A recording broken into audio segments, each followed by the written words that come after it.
2025 marked the 100th year of the S&P 500 index.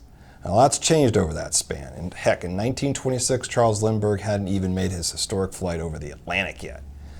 Since then, there's been the Great Depression, many recessions, continual changes to inflation, interest rates, tax code, the political party in power.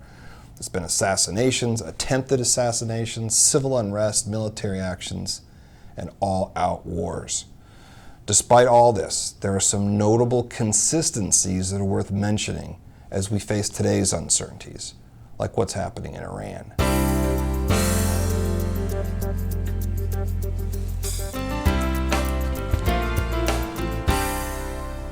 When people say the market was up 400 points today, they're referring to the Dow Jones Industrial Average.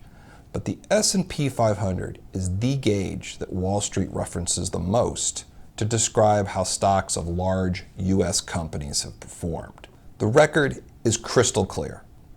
If you want the good expected returns from investing in stocks, you are going to have to endure frequent ups and downs.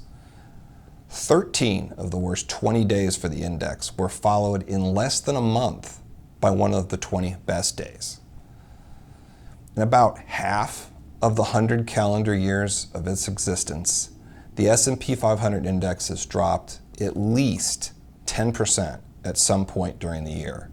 These corrections, as they're often called, average a 14.3% loss, but they recovered in just 4 months on average.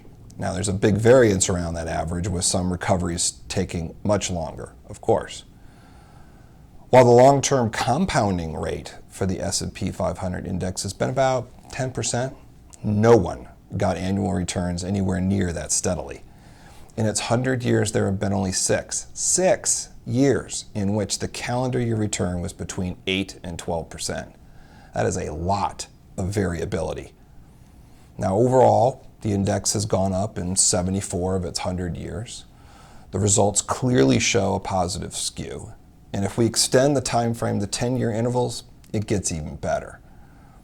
The payoff for tolerating all of these ups and downs of the stock market has been very good returns, especially when adjusted for inflation and taxes. The longer the time frame, the more frequent the results been good. It's clear that owning stocks is an excellent alternative to being very conservative over time, despite all those short-term fluctuations. It's also clear that wild swings in value are a feature of the stock market, not a flaw. Staying diversified, patient, and disciplined remains the most reliable way to manage one's life savings in the face of uncertainty.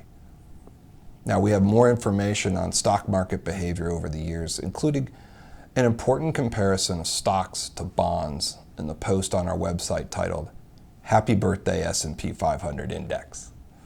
Also in that post is a rundown of some articles that we produced, stories in which we served as a source, and some news items of note. As always, if you have questions, please contact us. We'd love to hear from you.